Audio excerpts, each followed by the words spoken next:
Before we begin, like, comment and subscribe to Daily Salar Digital for more credible news. On August 21st, Delhi police registered an FIR over the alleged pellet gun injury of 19-year-old Sahil Lochab during protest at Jantar Mantar in July. The FIR came after Congress leader Rahul Gandhi staged a 6-hour dharna outside the Parliament Street police station. Gandhi had alleged that police were refusing to register Lochab's complaint. Gandhi said the FIR was the first step towards justice.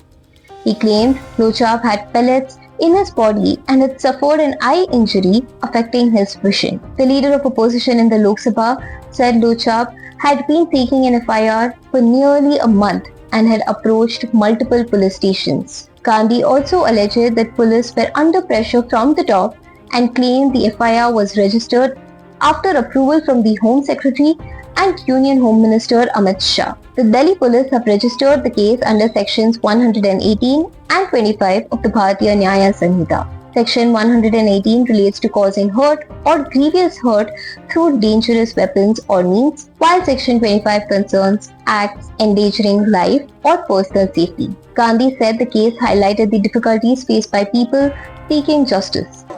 किसी और ने इन पर छर्रे चला दिए और अगर किसी और ने नहीं चलाए तो पता नहीं, शायद इन्होंने ही छर्रे चला दिए हों, मगर क्राइम तो हुआ है क्योंकि इनके शरीर में छर्रे हैं। हम सिर्फ ये कह रहे हैं कि एफआईआर दर्ज कीजिए, एफआईआर दर्ज कीजिए। हिंदुस्तान का एक युवा है, उनकी मम्मी यहाँ पे ज्योति खड़ी है, उनके पिता दीपक है, साहिल है ये, और हम सिर्फ ये कह रहे हैं कि प्लीज एफआईआर दर्ज कीजिए। अंदर से हमें बताया जा रहा है कि देखिए ऊपर से ऑर्डर आया है, एफआईआर नहीं हो सकता है। सिंपल सी बात है।